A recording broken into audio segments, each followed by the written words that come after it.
the NWO of the post-reset world. So we're going to be looking at some of the powers that I suspect and speculate were maybe not responsible for these resets, because I believe there is a force greater than themselves responsible for these resets that I will go into detail on in part 2. But we're going to look at some of the peoples and families that I believe profited from these resets and repositioned themselves in the history books as dynasties that may or may not have existed prior to these resets. So we're going to start off with the 13 Illuminati bloodlines. So we have the Astor family, a prominent American family with deep roots in business and real estate, particularly in New York. They were one of the wealthiest families during the 19th century. In fact, let's zoom in on all of these. So I'm going to show you that there's been many resets. In part 2, I'm going to show you that there's been many resets over our recorded history. The Bundy family. So some of these are going to be from the most recent reset, and then some of these are going to be from more ancient resets, often linked to political influence in the United States, with members involved in government service and advising key political figures, including the CIA and the US Department of Defense. The Collins family. This family is considered influential within occult and magical circles, with conspiracy suggesting ties to secret societies and ritualistic practices. The DuPont family, a well-known American dynasty with its wealth derived from the DuPont Chemical Company. They are considered one of the most powerful families or industrial families in America. The Freeman family, not as prominent publicly as other families. The Freeman bloodline is associated with connections to both financial power and secret occult practices. The Kennedy family, so starts to ring a bell now, one of the most famous political families in the US, with members such as JFK serving as president. Their power and wealth has led to various conspiracy theories involving their deaths and alleged secret influences. So we now have a new Kennedy, or if everything plays out the way that we hope, or the way that things are proposed, we have a new Kennedy in a political or presidential administration in a position of power. The Lee family. This family is considered one of the most powerful in China and is thought to have had its influence in global finance and Asian political movements. They have very close ties to the Triads, to the creation of the Triads, when the Triads brought together 3 different societies of the time in China. I can't remember their name. One was like the White Lotus Society, and there was 2 others, and they formed the Triads. The Onassis family. The Onassis family gained immense wealth through shipping magnate Aristotle Onassis. They were often mentioned in relation to their links to powerful individuals in global politics. So once JFK was headshotted, that is, clocks cleaned, Jackie Kennedy, now a widow, married this fella here, Aristotle Onassis. So again, you'll find that all of these families are all interconnected. The Rockefellers, one of the most famous American industrialist families with fortunes made in oil and later through banking and philanthropy. The Rockefellers are regularly implicated in global economic and political conspiracies. The Rothschild family, a well-known European banking dynasty that amassed incredible wealth starting in the 18th century. The Rothschilds are frequently mentioned in conspiracy theories related to global banking, finance, and control over economies. The Russell family, often connected with the establishment of Yale University's Skull and Bones Society. A lot of influential figures have been involved in the Skull and Bones. George Bush, John Kerry, a number of them. This family is believed to have had deep ties to secret societies and global influence. The Van Doyen family, lesser known, linked to occult practices and said to have had impact on historical narratives in Europe. The Van Doyen also had supposedly came over when the Dutch occupied New Netherlands, New Amsterdam, New York. This is their entrance into America. And the Merovingian family. The family traces its lineage back to the Merovingian kings of medieval France. The Merovingians are often associated with royal bloodlines.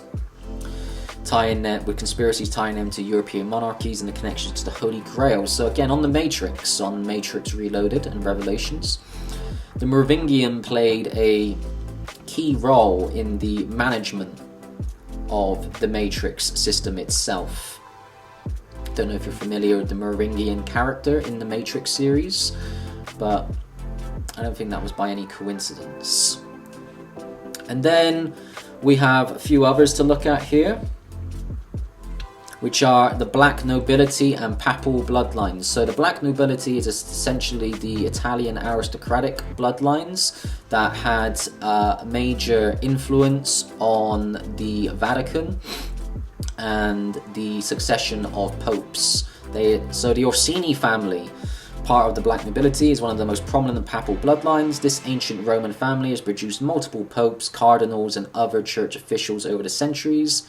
The Medici family, so they're known for their financing of the Renaissance. They were also one of the main financiers of Leonardo da Vinci, and helped put in Pope Leo X, Pope Clement VII, Pope Pius IV, and Pope Leo XI into power. The Borghese family is another Italian noble family closely linked to the Vatican, having produced Pope Paul V. And then some other European bloodlines that we have. The House of Hanover ruled over Great Britain from 1714 to 1901. The dynasty oversaw significant events including the expansion of the British Empire, the American Revolutionary War, and the Industrial Revolution. Under Queen Victoria, its most iconic monarch, the British Empire reached its zenith, marking the Victorian era. The House of Romanov. So remember when I said at the beginning to do with Tartaria, and there was a cohort of conspirators involving the Holy Roman Empire, the Vatican, and the House of Romanov to remove Tartarian connections to history. The House of Romanov ruled Russia from 1613 to 1617. The dynasty oversaw Russia's transformation into a major European and global power. The Romanovs played pivotal roles in European politics, especially during the Napoleonic Wars, the Congress of Vienna. However, their reign ended abruptly with the abdication of Nicholas II during the Russian Revolution of 1917, which led to the establishment of a communist regime and the eventual execution of his family, the royal family. The House of Habsburg. The House of Habsburg was one of Europe's most influential royal families, ruling vast territories across Europe from the 13th century to the early 20th century. During its peak, it controlled the Holy Roman Empire, Spain, Austria, Hungary, and parts of Italy and the Netherlands. Habsburg also made famous for the Habsburg jewel, which is a physiognomal defect with the jawline suspected to be the result of endless inbreeding, as they do. All of these royal families love their inbreeding. And if you look at, I believe it's Philip IV, I can't remember the specific individual, but when you look at portraits of one of these kings, he looks just like Zuckerberg, which is very eerie. He looks just like Zuckerberg, but I'm not going to go into any more detail on that now. Society of Jesus, the Jesuits. The Jesuits was founded in 1840. Catholic religious order. They established prestigious schools and universities worldwide and spread Catholicism to Asia, the Americas, and Africa. Known for political meddling, espionage, and orchestrating events to consolidate Catholic power. The Jesuits have a lot to answer for. Each one of these that I'm talking about, you could write, books on in regards to their influence on the world, the classical world, into the modern world. The Jesuits, even being a religious order, just how they affect science. It was a Jesuit that came up with the Big Bang Theory. To make us think that we all just appeared out of a Big Bang of nothingness into where we are now, into an ever-expanding universe. Bavarian Illuminati, founded in 1776 by Adam Weishaupt, was a secret society aimed at promoting Enlightenment ideals such as reason, secularism, and liberty, while opposing superstition and religious influence. Initially composed of intellectuals, freethinkers, and political reformers, the Illuminati sought to influence societal structures subtly through education and alliances. So it's kind of where you get the Illuminati bloodlines, or the Illuminati name from. Freemasonry. Oh, so these are all orders and secret societies. Just to name a few. Like, there are a few that I left out: the Priory of Zion, the OTO, Order of the Golden Dawn. There's a lot of like magical societies and orders. Freemasonry, emerging in the early 17th century as a fraternal organization rooted in traditions of medieval stonemason guilds. Its members, often influential figures in society, can be accused of operating as a hidden elite, manipulating governments and orchestrating revolutions, such as the French and American, and pursuing a new world order. So we know the Masonic background of the founding fathers of George Washington, Benjamin Franklin. A number of US presidents have all been involved within Freemasonry, and there's still a very, very prominent influence of Freemasons in the world today across all geopolitical spectrums. And then global corporations. The British East India Company, which was founded in 1600, was a powerful trading corporation that became a driving force behind British colonial expansion, initially focused on trade in spices, textiles, and tea. The company established vast commercial networks across Asia, particularly in India. By the 18th century, it had transitioned into a quasi-governmental power, wielding its private army and political influence to govern large parts of India. And then we had the Dutch East India Company. Founded in 1602, was the world's first multinational corporation and was the first to issue publicly traded shares. It became a dominant force in global trade during the 17th century and 18th centuries, specializing in spices, silk, and other luxury goods from Asia. The VOC granted quasi-governmental powers by the Dutch Republic, allowing it to wage war, negotiate treaties, and establish colonies, such as in Indonesia, the then Dutch East Indies. It played a central role in the Dutch Golden Age, making Netherlands a major global economic power. So some of these powers at B, they were more present in the 16th, 17th, 18th century, whilst others are in the 19th and early 20th century up until today. And what you find is that these powers at B, in amongst all of these, they all interbreed within one another. This family to this family, that family to that family, this bloodline to that bloodline. And they rule over us through different forms of government, be that theocracy, monarchy, aristocracy, oligarchy, colonialism, imperialism, democracy. I say democracy as it doesn't exist, communism, authoritarianism, corporatocracy, bureaucracy, and we're now moving into a new form of government, which will be technocracy. And we're led to believe that all of these are different. They're all different forms of government, but in reality, they're all controlled by the same people. It doesn't matter if it's a religious form of government, in a theocratic government, or if it's done in modern times through corporations and unelected bureaucrats, NGOs. It's the same families and the same bloodlines that control the head of each pyramid. Each pyramidal hierarchy of control is governed by the same people throughout time. Throughout all of the centuries, over the past 1,000 years, it's the same people.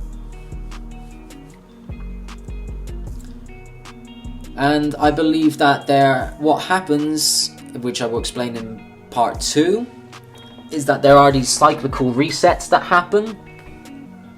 And these families know of these cyclical resets so that they prepare for each reset to happen. The reset happens on the surface level of this plane of existence.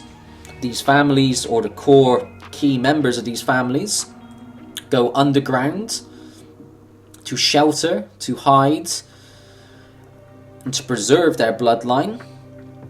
And when these cataclysms calm down, they come back up, and whatever is surviving on the surface level of this planet, they then implement a new form of government.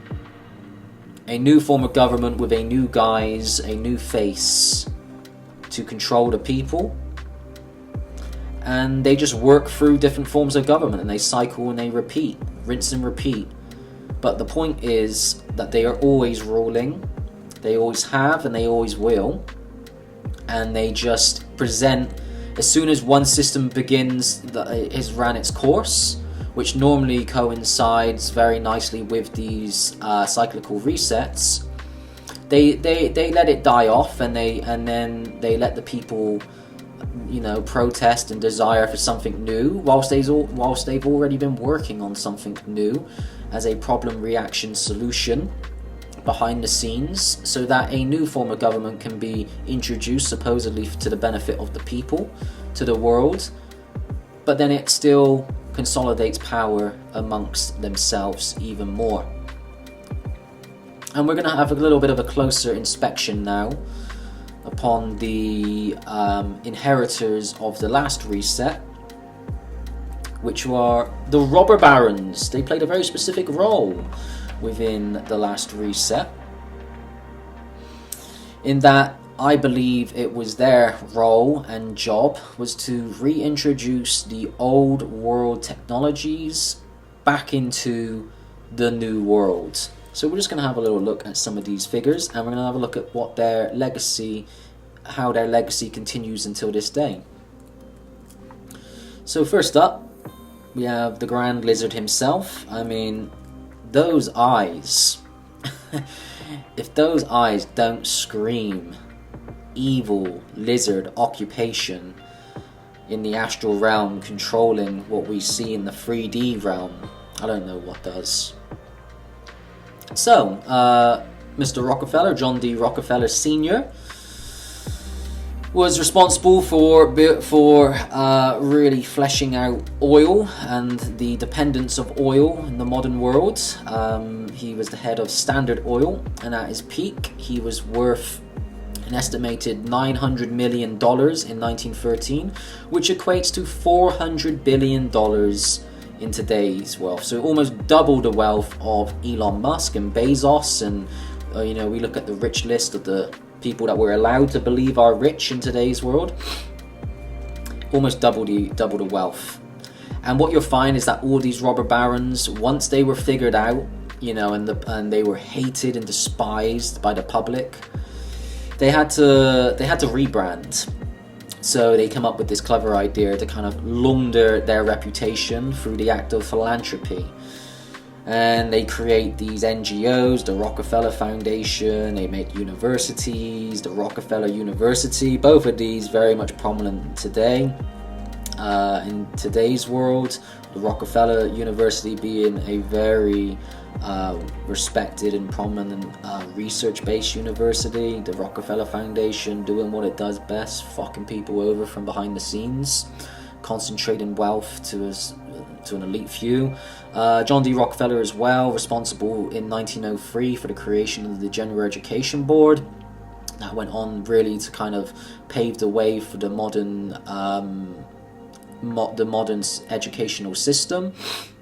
Andrew Carnegie, creator of Carnegie Steel Company, sold his company to J.P. Morgan in 1901 for $480 million, making him one of the wealthiest men of his time. $310 billion.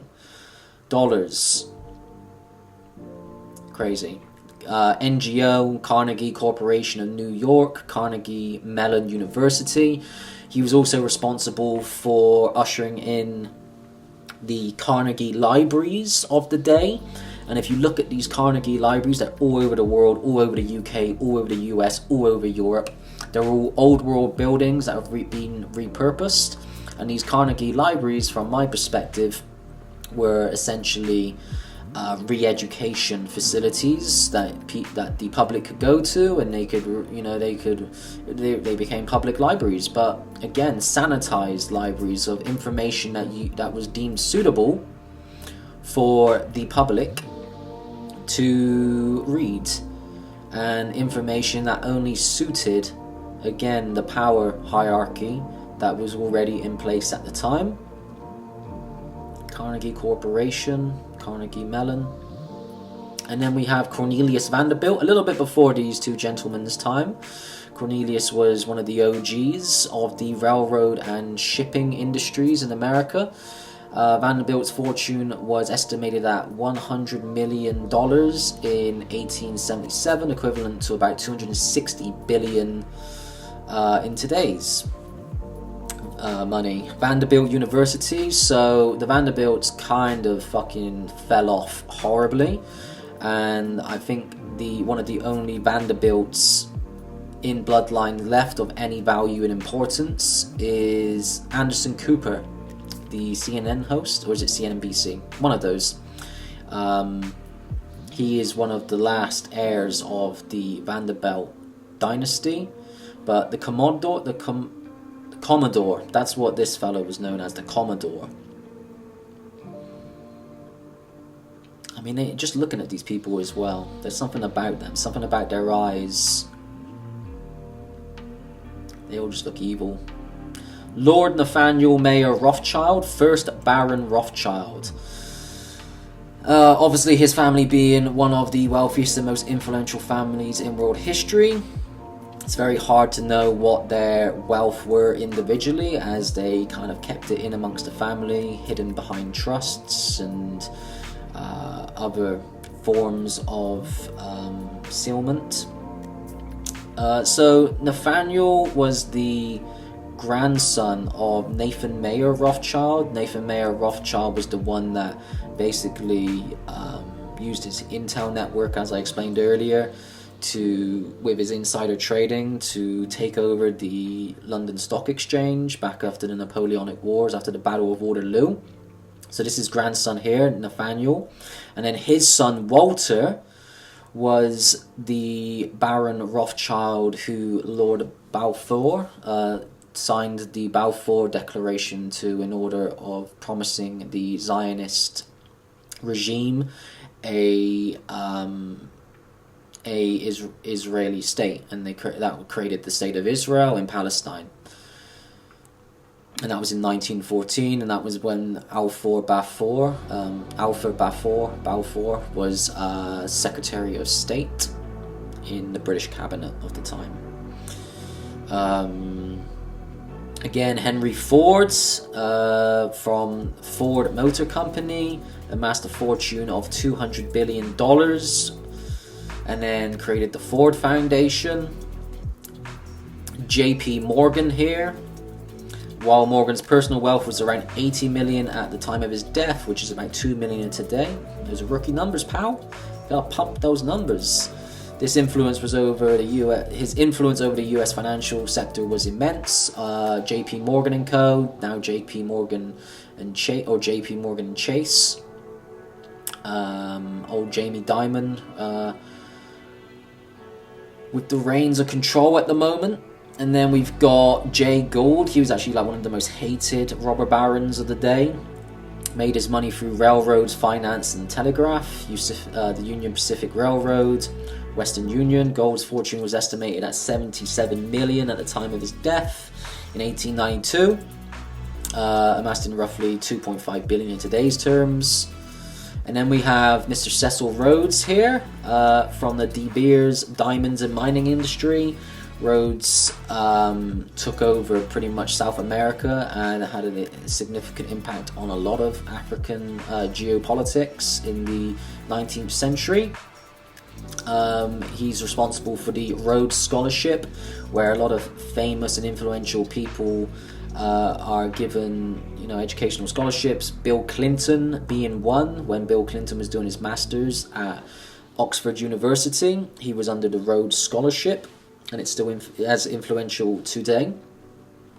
He actually had some very interesting ideas, old Cecil. I don't agree with all of them. Obviously, he is kind of like the face of British imperialism.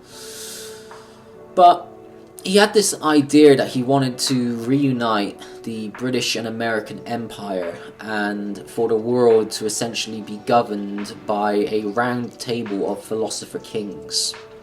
And I do like the idea of a philosopher king, an individual, a male that is philosophically and politically enlightened.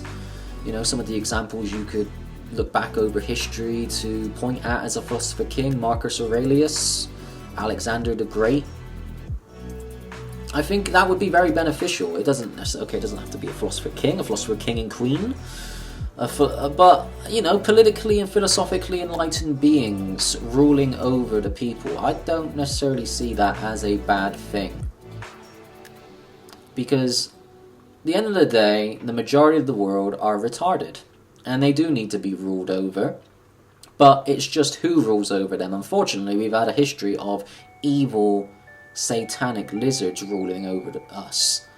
The wrong people. But if you could really get of enlightened people, I think that could do very well. But we just don't have that in today's world. It's just not possible. Because everyone's retarded as fuck. Everyone's a moron in today's world. And then we have John Jacob Astor IV. So he was the great-grandson of the original John Jacob Astor, who was the first millionaire in the United States in the early 1800s. His estate was worth around $87 million at the time of death in 1912. $2.5 billion adjusted for inflation. So him, and as I was explaining earlier with that Benjamin Guggenheim, they were individuals that were supposedly on the Titanic when it sank, and they were the main objectors of the creation of the Federal Reserve. Leland Stanford. Stanford was known for railroads, Central Pacific Railroad. Stanford accumulated a fortune of around 50 mil, about 1.5 billion today. University named after him, Stanford University. So these are just a number of individuals, US based and international, that I refer to as the robber baron, or not, I don't refer to, they're referred to as the robber baron class. A number of these individuals, the Rockefellers, the J.P. Morgan. I mean, some of, the Morgan family, also very influential. There's a number of families that I didn't discuss in the 13 Illuminati bloodlines. There are other families, the Oppenheimers, the Morgans. There are a number of them that I didn't mention that are noteworthy, and their legacies still continue to today, with their descendants continuing the control through NGOs and non-profits in the bureaucratic state.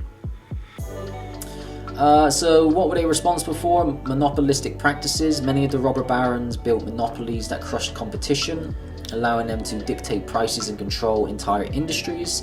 The public backlash against these monopolies led to antitrust laws such as the Sherman Antitrust Act to curb political power. That's what broke up Standard Oil. Labor exploitation. Their fortunes were often built off the back of exploited workers who endured long hours, poor working conditions and low wages. This exploitation sparked labor movements and strikes, which in turn helped establish labor rights and protections. So again, it's these individuals in their workshops, in their factories, that enslaved all of these children, enslaved people, worked them to their bone, and then once they were of no use, they were just thrown into mental asylums. Wealth inequality. The vast wealth disparity that they created, combined with their lavish lifestyles, led to resentment and a growing awareness of inequality.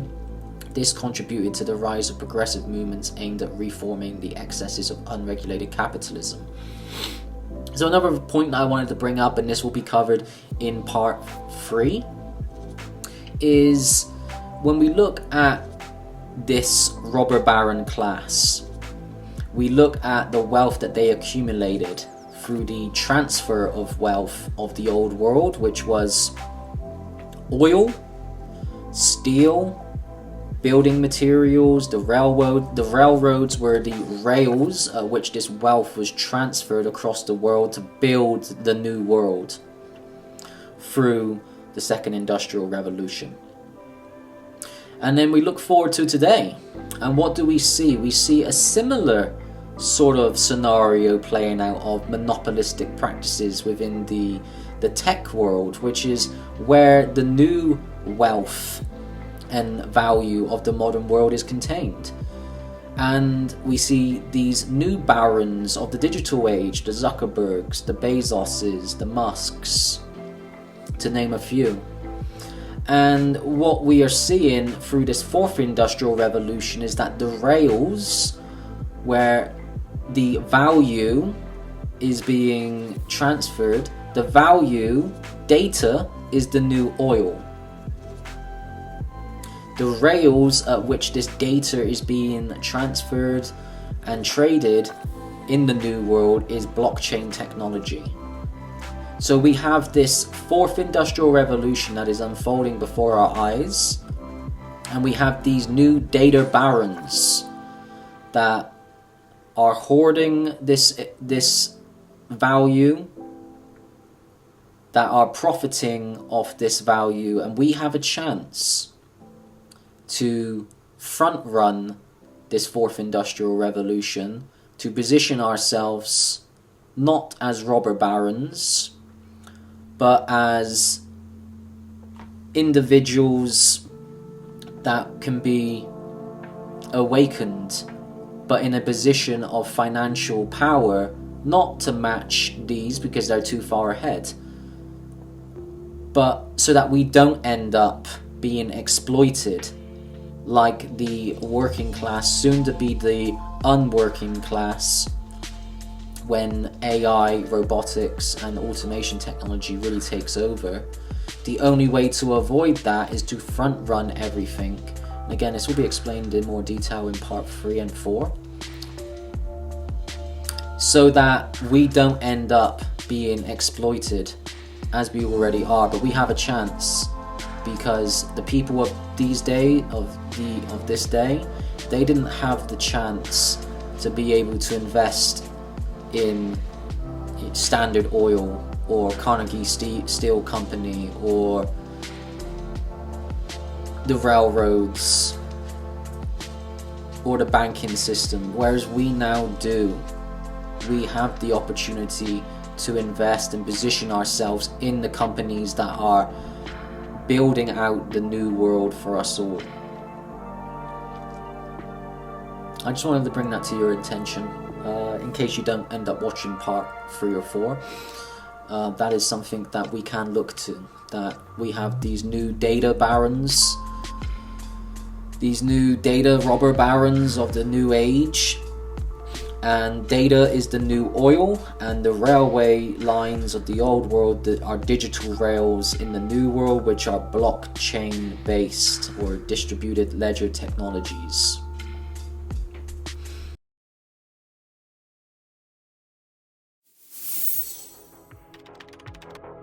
If you enjoyed this presentation and feel inspired to support both yourself and this channel, then head over to primalalchemy.co.uk. Awaken your potential with the world's only visionary health brand. Discover our collection of tonic herbal elixirs, rare crystals, and holistic health technologies, all chosen and created with intention, so you can focus on the energy you bring into your life.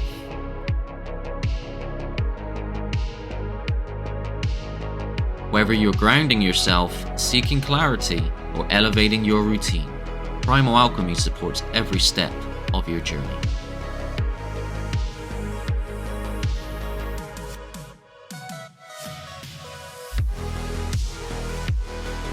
Use code REBUS10 for 10% off all superfood elixirs at primalalchemy.co.uk.